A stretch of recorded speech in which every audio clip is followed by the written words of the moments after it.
저번에 우리가 봤던 것은 이제 교회의 목적, 교회의 목적이 크게 세 가지가 있다고 말씀드렸어요. 하나는 말씀을 가르치고, 그리고 하나는 경배하기 위해서 모이는 거고, 그리고 세 번째는 이제 교제하기 위해서 모이는 것이거든요. 그래서 이 세 가지는 교회의 목적입니다. 요한복음 4장 20절 한번 보도록 할게요. 그래서 오늘은 교회의 목적 두 번째 경배에 대해서 우리가 살펴보도록 하겠습니다. 요한복음 4장 20절 보시면 이제 예수님과 사마리아 여자하고 이제 만나게 되는 그 장면이잖아요. 사마리아 여인이 이런 얘기를 합니다. 우리 조상들은 이 산에서 경배하였는데 당신들은 이르기를 사람들이 경배해야만 할 곳이 예루살렘에 있다 하나이다 하매. 굉장히 이제 흥미로운 이야기를 지금 하고 있어요. 이 여자. 우리 조상들은 이 산에서 하나님께 경배했다고 말하지 않았어요. 이 사마리아 여자는 우리 조상들은 경배했다고 말했을 뿐이에요. 지금 보니까. 그래서 이 교회, 우리의 모임은 뭐 경배하는 것으로는 충분하지 않다는 얘기예요. 경배 자체의 목적이 아니라 하나님께 경배하는 게 목적입니다. 뭐 단지 찬송가를 부르는 게 목적이 아니라 하나님을 찬양 드리는 게 목적이라는 것이죠. 단순하게 시와 찬송가 영적인 노래를 부르는 게 목적이 아니라 찬양을 통해서 우리의 마음을 주님께 알리는 게 목적이에요. 그리고 지금 요 사마리아 여인은 우리 조상들은 이 산에서 경배하였다고 말했을 뿐이지 조상들이 누구를 경배했는지 말하지 않고 있어요. 오늘 아침에도 이제 수많은 교회들이 뭐 예배를 드린다고 다들 이제 한 곳에 모였을 겁니다. 그죠? 한 건물로 모여서 하나님께 예배 드린다고 모였을 것이에요. 근데 불행하게도 그것이 다인 경우가 많아요. 하나님께 경배하는 게 아니라 그저 경배를 하러 왔다가 그냥 돌아갈 뿐이라는 것이에요. 여기 요한복음 4장 21절 보시면 예수님이 이제 대답을 하시는데 예수님께서 그녀에게 이르시되 여자여 내 말을 믿으라. 너희가 이 산에서도 아버지께 경배하지 아니하고 예루살렘에서도 경배하지 아니할 때가 오느니라. 이 말씀을 하고 있습니다. 근데 우리가 이제 경배, 예배 뭐 다 들어보셨잖아요. 그죠? 또 우리도 입으로 사용을 하잖아요. 근데 경배하고 예배가 무슨 차이가 있을까요? 경배, 예배. 경배라는 것은 성경에 보면은 181번 등장을 해요. 경배라는 단어가 높이는 거예요. 높이는 거. 우리가 주님을 앞에 둔다면 너무나 높으신 그분 앞에서 그대로 서 있을 수가 없잖아요. 그래서 우리를 낮추는 일, 이게 바로 경배거든요. 높으신 하나님 앞에서 우리는 감히 설 수가 없잖아요. 그래서 우리를 굉장히 낮추는 것이에요. 그것이 경배입니다. 근데 예배라는 것은 예를 갖추어 절한다는 뜻이 있어요. 어떻게 보면 좀 외형적으로 이렇게 비춰지지 않나요? 예배하면은 예를 갖추어서 절한다. 성경에는 한 번밖에 안 나와요. 셰플. 그래서 아모스 7장 13절을 보면은 유일하게 예배당이 나오죠. 예배당. 물론 이제 마음의 존경심을 밖으로 드러내는 모양이기도 하지만 어떤 지금 많은 교회들이 예배를 드린다고 하면서 어떤 절차를 두어가지고 그 차례대로 이렇게 진행하는 걸 볼 수 있잖아요. 그죠? 하지만 참된 예배라면 외형적인 그런 모양이 아니라 우리에게 있어서는 실생활에 주님께 헌신하는 그 자체가 예배입니다. 그러니까 섬김이라는 것이죠. 로마서 12장 1절 보시면 그러므로 형제들아 내가 하나님의 긍휼에 힘입어 너희에게 간청하노니 너희는 너희 몸을 거룩하고 하나님께 받으실 만한 살아있는 희생물로 드리라. 그것이 너희의 합당한 섬김이니라. 이 말씀을 하고 있어요. 사실 이 교회 시대에는 경배하는 장소가 따로 없어요. 내 안에 계시는 하나님께 언제 어디서든 경배 드릴 수 있습니다. 예. 근데 중요한 구분은 해야 될 게 뭐냐면, 보통 이제 뭐 일요일 11시에 모임은 예배가 아니다. 예. 그렇게 보통 알고 있지 않나요? 그러니까 일요일 날 11시에 드리는 예배는 예배가 아니다. 이게 예배가 맞죠. 네. 현재 교회에서 행하는 행사이잖아요. 네. 그래서 예배는 아까 말씀드렸다시피 예를 갖추어서 외형적으로 보여지는 절차들에 따라서 행하는 의식을 얘기하는 거예요. 네. 종교적인 것이에요. 네. 하지만 주님은 경배라는 말씀을 181번 기록을 한 반면에 예배라는 단어는 한 번밖에 사용을 안 했어요. 네. 예배는 격식을 갖추어서 행하는 어떤 뉘앙스를 보여주지만 경배하면은 자신을 낮추고 상대를 높이는 뉘앙스를 줘요. 네. 그리고 이제 우리가 일요일에 모임을 갖는 것은 또 이제 반대로 단순한 성도의 교제이고 그냥 말씀으로 격려하고 권면해 주기 위한 것이다. 이렇게만 생각하는 것도 너무 단면적인 것이에요. 히브리서 10장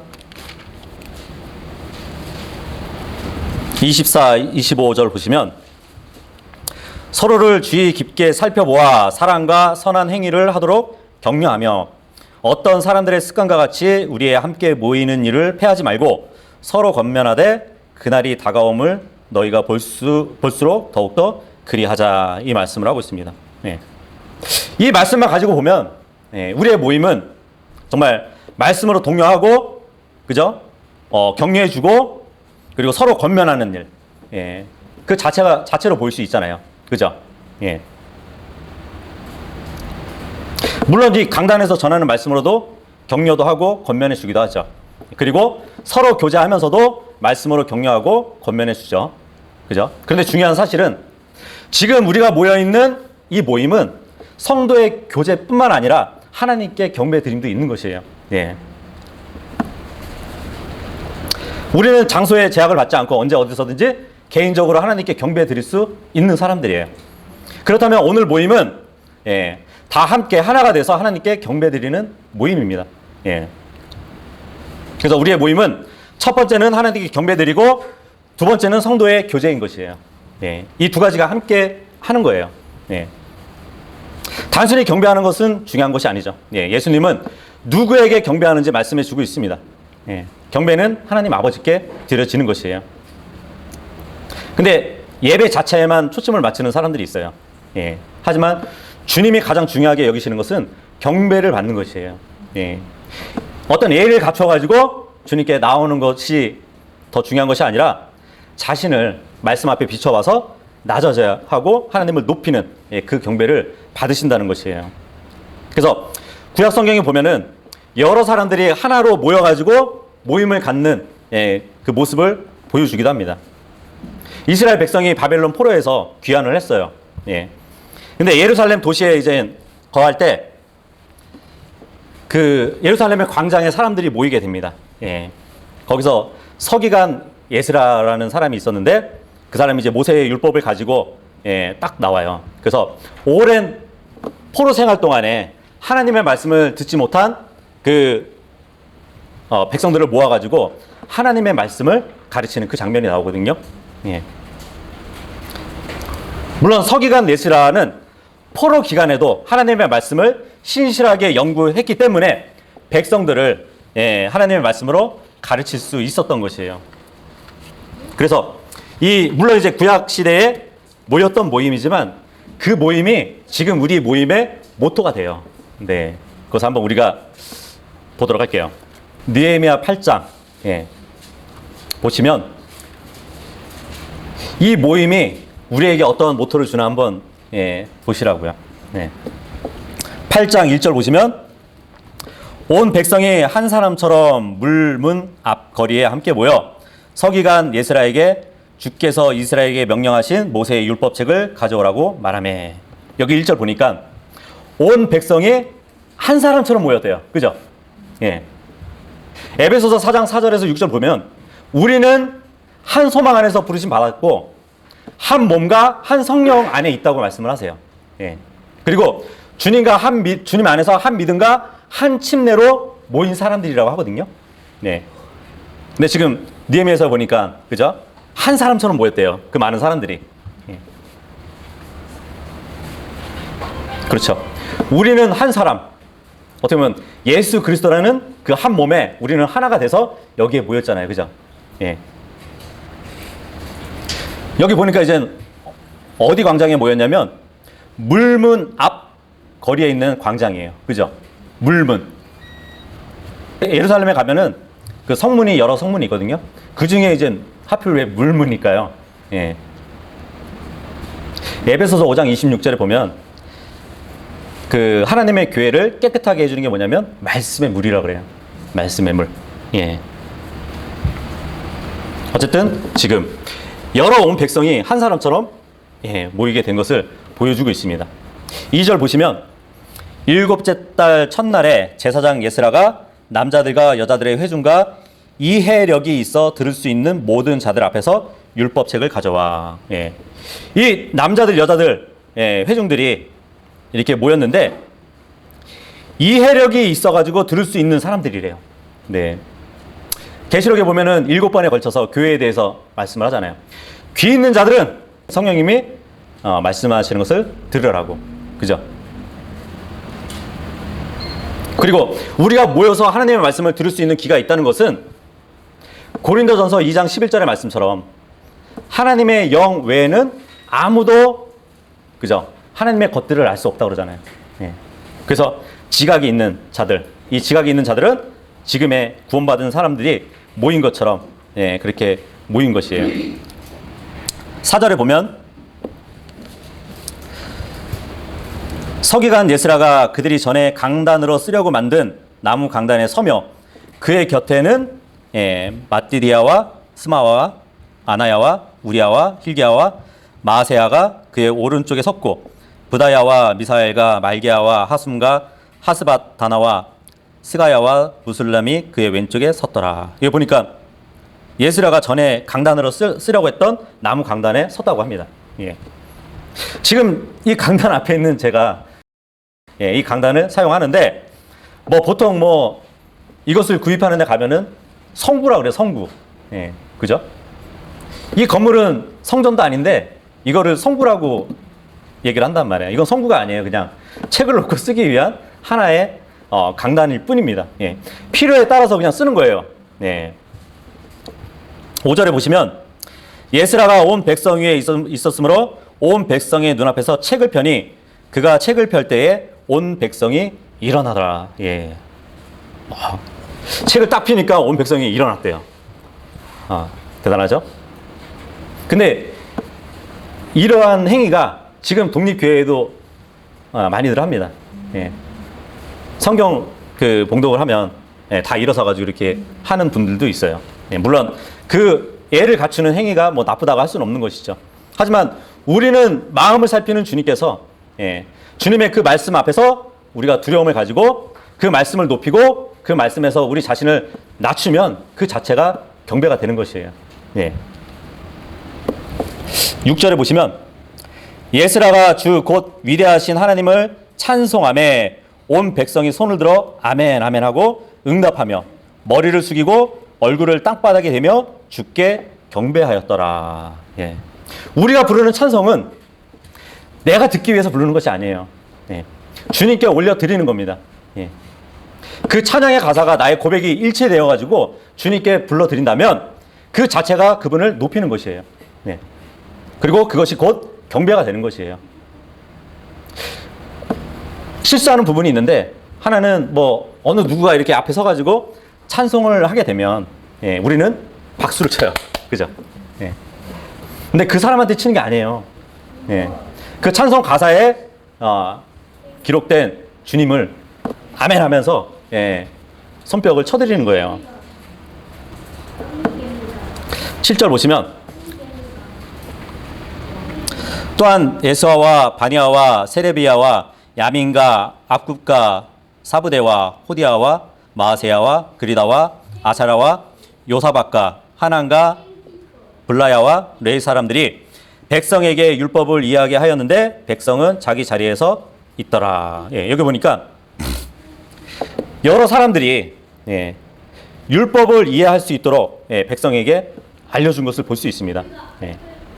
우리 이 모임에서 성경의 어느 부분을 먼저 알았던 분이 있다면 아직 모르는 사람에게 알려줄 수 있어야 돼요. 예. 이것은 저의 몫만이 아니라 예, 여러분들에게도 있는 겁니다. 예. 8절 보시면 이렇게 그들이 하나님의 율법책의 말씀들을 명료하게 낭독하고 의미를 알려주어 백성이 그 낭독한 것을 이해하게 하니라. 예. 물론 우리는 매우 첫째 주는 주제 설교를 이렇게 하지만 우선적인 것은 성경을 깨닫게 해주는 것이에요. 네. 그 성경을 명료하게 그 의미를 알려주는 것이 이 모임에서 해야 할 일이라는 것입니다. 9절도 한번 볼게요. 온 백성이 율법의 말씀을 듣고 울므로 다르사다인 느헤미야와 제사장 겸 서기관인 예스라와 백성을 가르치는 레위 사람들이 온 백성에게 이르기를 이날은 주 너의 하나님의 거룩한 날이니 애곡하지 말며 슬피 울지 말라 하고. 예. 이 말씀 보니까 여기 이제 슬퍼하지 말래요. 네. 그죠? 슬퍼하지 않으려면 기뻐야겠죠. 그죠? 주의 기쁨이 너희의 힘이라고 합니다. 우리가 여기 모임에 나오기 전에 어떠한 문제를 갖고 나왔으면 돌아갈 때는 기쁨을 가지고 가야 돼요. 네. 말씀에서 힘을 얻고 그 말씀에서 해결을 받아야 됩니다. 그죠? 근데 보니까 왜 슬퍼하지 말라고 그러냐면 거룩한 날이래요. 하나님께 거룩한 날이니까 예국하지 말라고. 네. 이 거룩하다라는 말이 무슨 뜻이냐면 이 거룩하다는 말은 하나님을 위해서 따로 떼어 놓는다는 말이에요. 네. 구별해 놓는 것을 거룩이라고 합니다. 우리는 일주일에 2번 모이잖아요. 그죠? 평일 가운데서 2번의 모임은 따로 떼어 놓는 시간이에요. 네. 그렇다면은 그 시간만큼은 거룩한 날이에요. 우리에게도. 네. 오늘도 마찬가지죠. 지금 이 모임 자체는 거룩한 모임인 것이에요. 그러면 우리가 애곡해야 되나요? 아니에요. 예. 기뻐함으로 나가야 돼요, 우리는.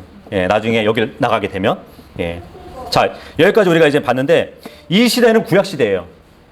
근데 지금 우리 모임하고 흡사하죠. 그죠? 예. 아, 이건 구약이니까 이렇게 모이는 거는 구약적이야. 이렇게 말할 수 있는 사람은 없다는 것이에요. 예.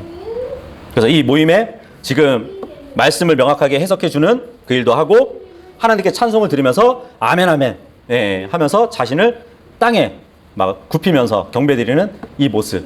이게 바로 우리 모임에 하는 일이에요. 근데 단순히 그냥, 우리의 모임은 그냥 말씀을 격려해주고, 이렇게, 그런 교제권에서만 한정시키면서 얘기하시는 분들이 있거든요. 예, 그것은 좀 단면적인 면만, 예, 말해준다는 것이에요.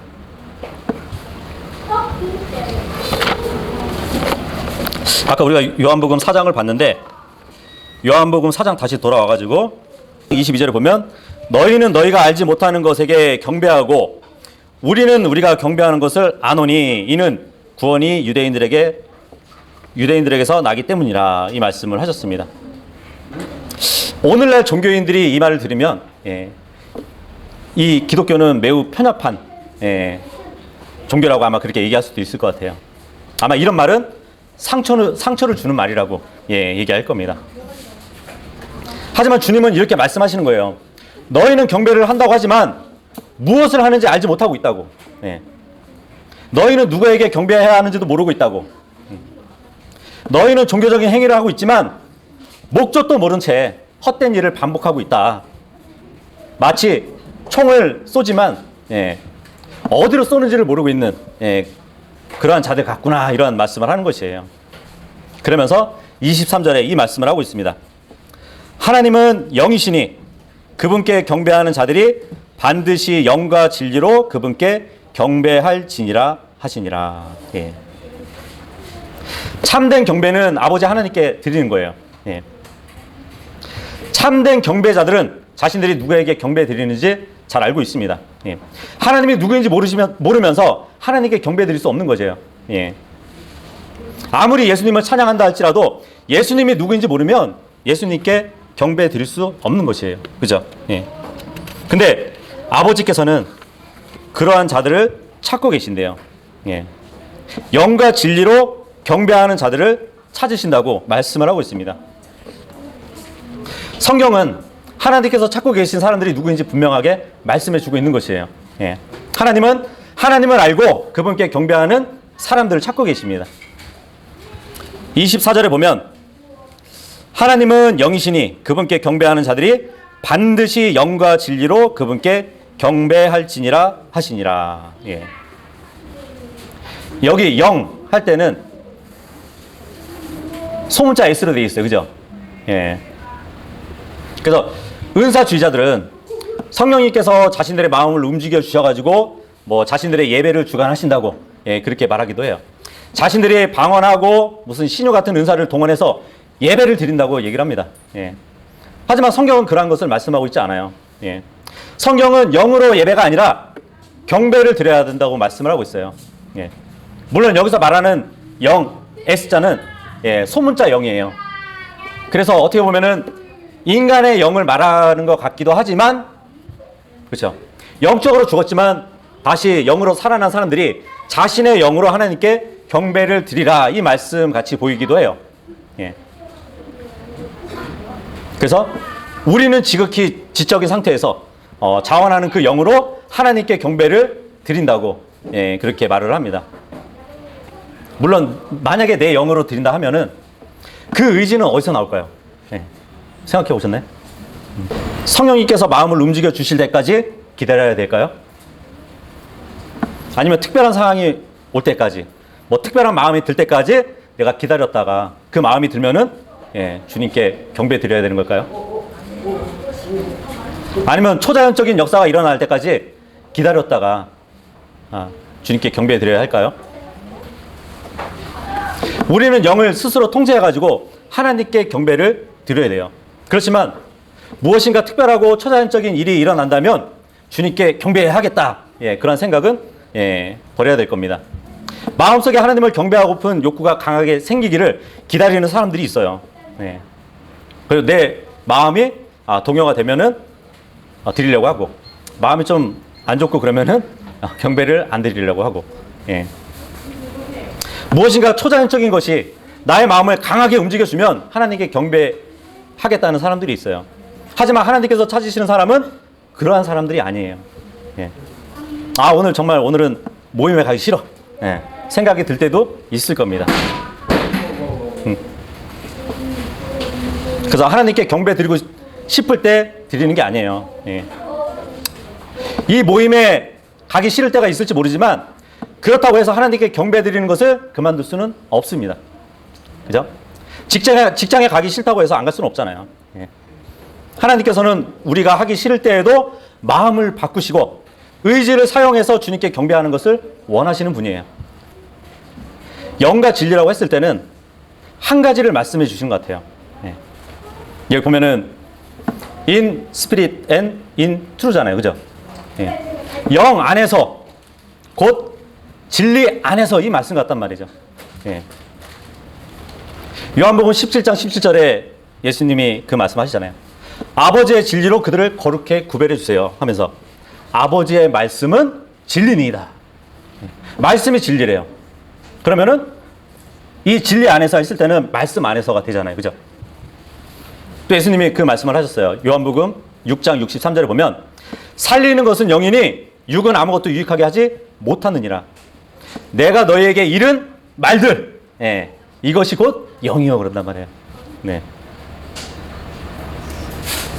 그래서 영과 진리, 영어로 보면은 영 안에서 진리 안에서 이 말씀이거든요. 둘 다가 말씀을 얘기해 주는 것 같아요. 네. 말씀 안에서 경배하라는 것이에요. 예. 그 말씀에서 오는 믿음을 받고 그 의지를 가지고 주님 앞에 자신을 낮추는 그 일이 바로 경배라고 보여집니다. 예. 그래서 우리의 경배는 우리에게 있지 않아요. 예. 우리는 하나님 때문에 경배합니다. 예. 우리의 행한 일에 있어서가 아니라 하나님께서 행하신 일 때문에 경배를 하는 것이에요. 그죠? 빌립보서 2장 13절의 말씀처럼 우리 안에서 일하시면서 정말 우리가 원하게도 하시게 하시는 분이 하나님이시잖아요. 우리가 주님을 경배할 수 있는 마음을 주지 않으신다면 우리는 결코 주님을 경배하지 못할 것이에요. 네. 그래서 참된 경배는 육신으로 드리는 것이 아니라 영과 진리, 그러니까 하나님의 말씀 안에서 드린다는 그 말씀인 것 같아요. 그래서 경배는 반드시 진리 안에서 드려져야 한다는 것입니다. 자신이 알지도 못하고 의미 없는 소리를 막 하면서 그 경배를 드리는 게 진리 안에서 드리는 게 아니에요. 막 땅바닥에서 막 쓰러져가지고 막 떼굴떼굴 굴면서 뭐 경배를 드린다는 것이 진리 안에서 드린다는 것이 아닙니다. 막 사람을 막 병을 고쳐주겠다 하면서 막 이마를 막 만져서 막 쓰러뜨리고 그런 것은 진리 안에서 경배 드리는 것이 아니에요.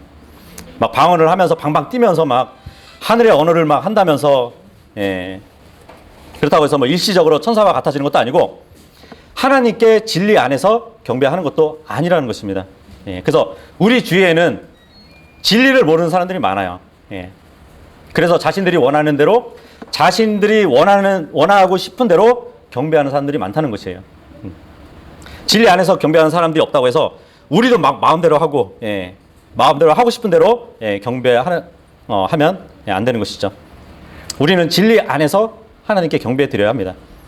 진리가 무엇인지 모르기 때문에 육신적인 방법을 막 동원해서 경배하는 사람들이 있지만 우리는 그렇게 해서는 안 된다는 것이에요. 하나님은 경배 받으시기에 합당한 분이에요. 근데 하나님이 경배하는 자들을 찾으신다는 것은 슬픈 일이에요. 하나님이 구원받지 못한 사람들을 찾으신다는 것도 서글픈 일인데 구원받지 못한 사람들이 먼저 하나님을 물론 찾았어야 되죠. 하지만 구원받지 못한 자들은 하나님을 찾지 않아요. 그래서 하나님께서 먼저 그들을 찾아 나선 것이죠. 근데 마찬가지로 구원받았다고 해도 참 경배를 드리지 못하는 자들을 하나님은 찾고 계셔요. 구원받은 자들도 하나님께 참된 경배를 드려야 했습니다. 하지만 구원받은 자들도 하나님께 경배하지 않았다는 것이에요. 그래서 하나님은 경배하는 자들을 찾아 나선 것이에요. 하나님은 영이시니 그분께 경배하는 자들은 반드시 영과 진리로 그분께 경배할지니라. 단순히 경배하는 것으로 충분하지 않아요. 하나님께 경배해야 합니다. 단순히 하나님께 경배하는 것으로 충분하지 않아요. 영 안에서, 진리 안에서, 다시 말해서 하나님의 말씀 안에서 그 말씀이 육신이 된 예수님 안에서 하나님께 경배를 드려야 되는 것이에요.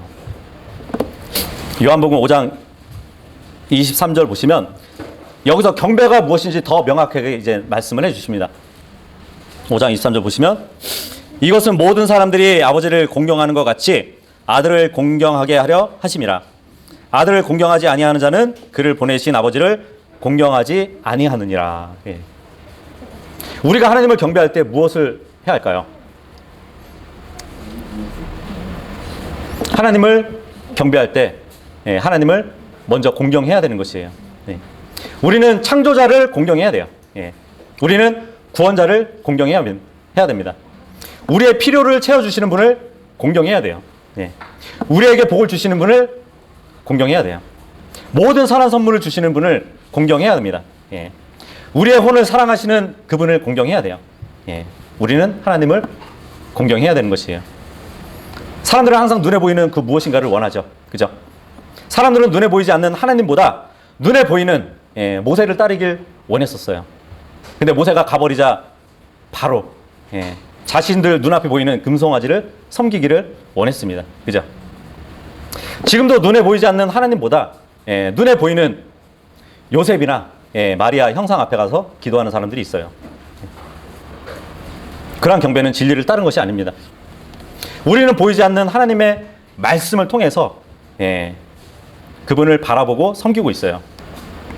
그래서 종교라는 게 등장해가지고 어떤 형상과 동상 그리고 어떤 모형 촛불 같은 거 그리고 무슨 성수 거룩해 보이는 그런 특별한 복장 이런 것들을 막 가지고 나왔어요. 왜냐하면 사람들은 보이는 것을 원하기 때문이에요. 그리고 사복음서에 나온 것처럼 그러한 종교를 인도하는 자들은 사람들이 하나님께 경배하고 또 하나님을 공경하기보다는 자신들을 공경하도록 만들었어요, 오히려. 예. 그리고 그걸로 인해서 사람들을 통제하고 관리할 수 있었던 것입니다. 그런 사람들은. 그래서 지난 2000년간 기독교 역사를 뒤돌아보면 눈에 보이는 우상 숭배를 많이 하고 성직자 계급하고 평신도를 나르는 그러한 지배 행위가 있어 왔다는 것을 우리가 봤습니다. 근데 그것이 이제 어떻게 보면 하나의 누룩이 돼가지고 이 한 건물에 모여서 예배라는 것을 드리는데, 그죠? 그 절차들을 다 기록해가지고 그거에 맞게 뭐 하나님께 예배 드린다고 한단 말이에요. 대표기도도 하잖아요, 그죠? 생각을 해보세요. 한 사람이 대표로 나와서 오늘 예배 시간을 잘 운영해 주시고 마귀가 틈타지 못하도록 해주시고 주님의 말씀에서 은혜 받게 해주세요. 그 기도가 더 하나님이 들어주실까요? 아니면 여러분들이 각자 집에서 이 교회에 오기 전에 여러분들의 기도 하나하나를 주님이 받아주시는 게 더 나을까요? 네. 어쨌든 그러한 형식들이 많아졌다는 것이에요. 눈에 보이는. 주님께 경배한다는데 어떤 예의를 갖추고 주님께 외형적으로 보여지는 그런 예배가 많아진 것이죠. 그래서 성경은 예배라는 단어가 채플이거든요. 한 구절밖에 안 써요. 구약에서만. 어떤 천주교 신자는 하나님을 정말 사랑한다는 분이 있어요. 근데 그 사람의 유일한 문제가 뭐냐면 그 사람이 속한 그 천주교 그 교회에서 올바른 방법으로 하나님을 경배하는 것을 막고 있다는 것이에요. 그 사람이 하나님을 싫어해서 천주교에 다닌 것이 아니에요. 그 사람은 하나님을 사랑하는 마음을 가지고 천주교에 다녀요. 그런데 천주교회가 그 사람과 하나님의 사이에 장애물을 놓은 것이에요. 그래서 참된 구원자를 만나지 못하고 있는 것입니다. 오늘날 주위에도 잘못된 교회들이 많죠. 그런 교회 다니는 사람들이라고 해서 뭐 하나님을 싫어하는 사람들은 아니에요. 오히려 하나님에 대한 마음이 있기 때문에 그런 교회라도 찾아가는 것이거든요. 근데 그런 교회들이 우상과 종교적인 행위 그리고 거짓으로 하나님을 가려버린 거예요. 그래서 사람들은 하나님을 찾지 못하고 있는 것입니다. 하나님께 경배드리지 못하고 헛된 것을 섬기면서 종노릇하고 있는 것이에요. 불행하게도 이런 결과가 천주교회뿐만 아니라 개신교회에서도 일어난다는 사실입니다. 마태복음 15장 1절 2절 보시면 그때 예루살렘에서 나온 서기관들과 바리새인들이 예수님께 와서 이르되 어찌하여 당신의 제자들은 장로들의 전통을 범하나이까? 그들이 빵을 먹을 때에 손을 씻지 아니하나이다 하니. 이 말씀은 엄마가 밥 먹기 전에 손을 씻으라고 하면 말 대답하라고 주신 말씀이 아니에요.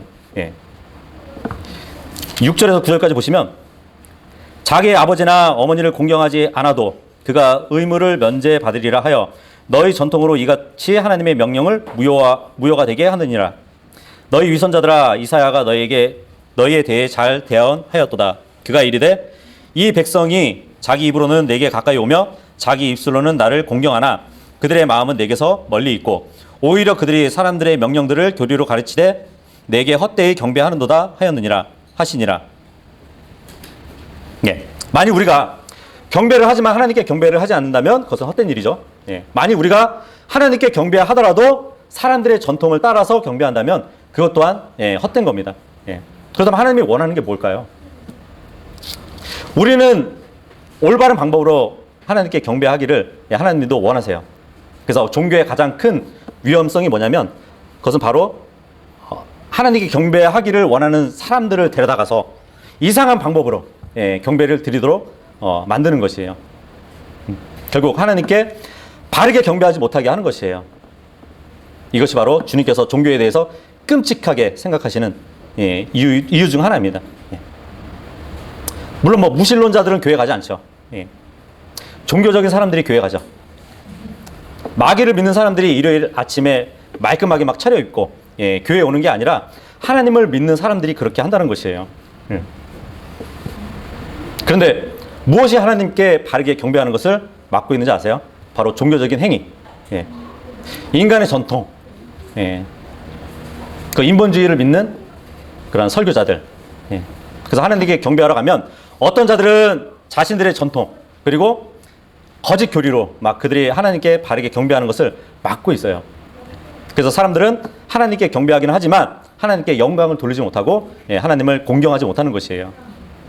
근데 예수님은 하나님이 진짜 경배를 받기 원하신다고 말씀하십니다.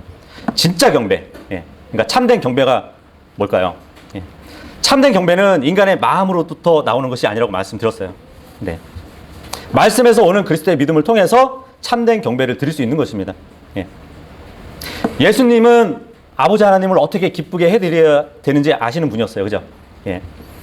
그리고 예수님은 어떻게 하면 아버지를 영화롭게 해드려야 되는지 아실 수 있는 분이셨습니다.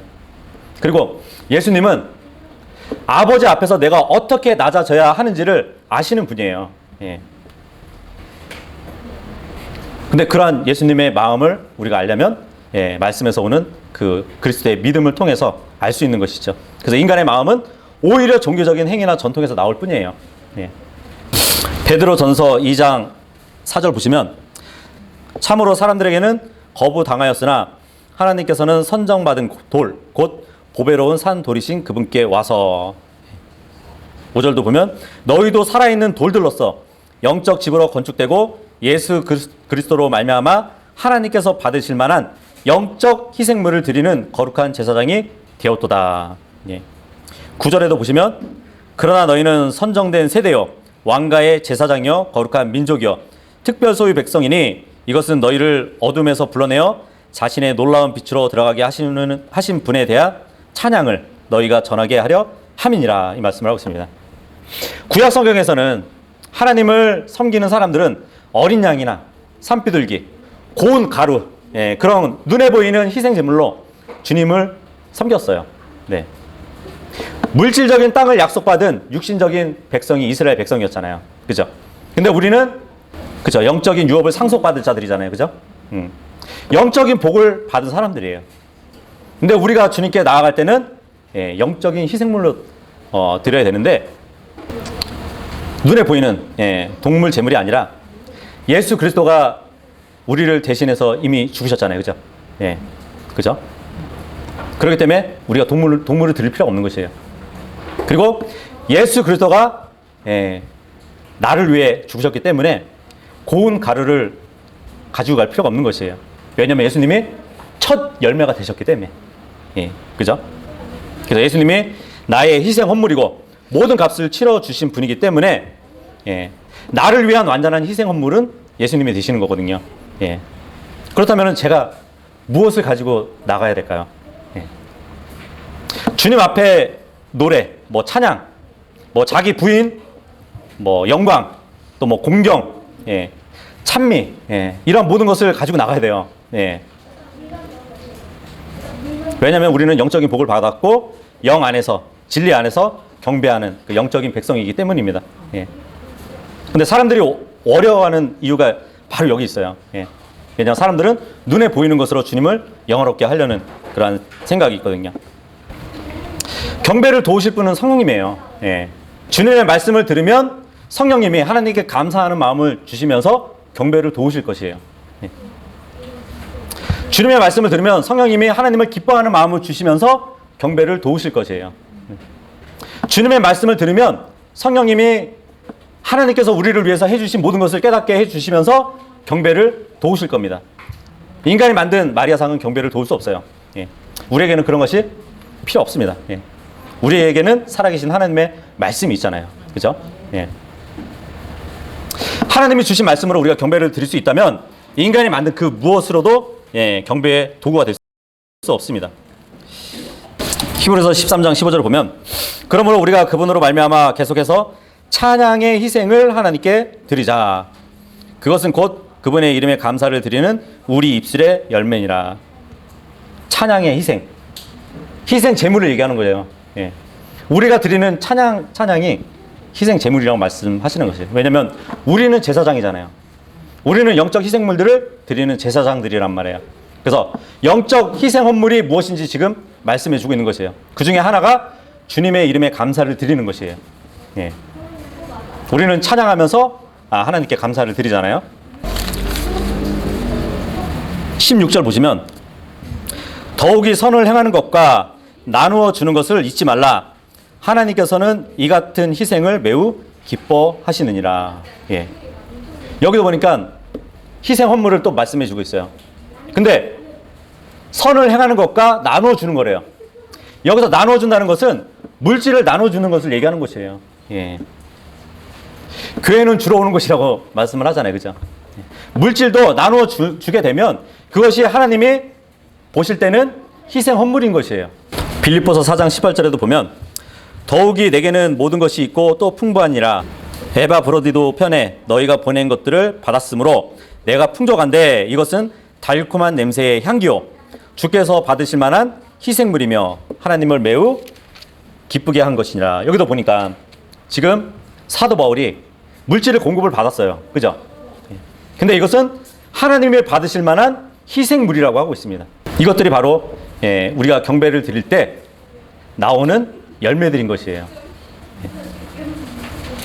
주님께 감사를 드리고 경배하는 것은 지속적으로 이루어져야 됩니다. 경배는 우리의 감정에 달린 것이 아니라 사실에 달려 있는 것이에요. 우리가 하고 싶을 때 감사를 드리고 하는 것이 경배가 아니에요. 우리의 상태, 우리가 처한 상황에 상관없이 주님께서는 우리에게 주신 그 약속이 변함이 없잖아요. 그죠? 그렇다면 우리도 하나님께 드리는 경배도 끊임이 없어야 됩니다. 우리의 환경에 따라서 또 우리의 처지에 따라서 주님께 경배를 드리고 안 드리고 할 수 없다는 것이에요. 신약 성경에 보면은 복음을 전하다가도 돌에 맞고 핍박을 받아도 여전히 하나님께 감사드리는 사람들이 나와요. 네.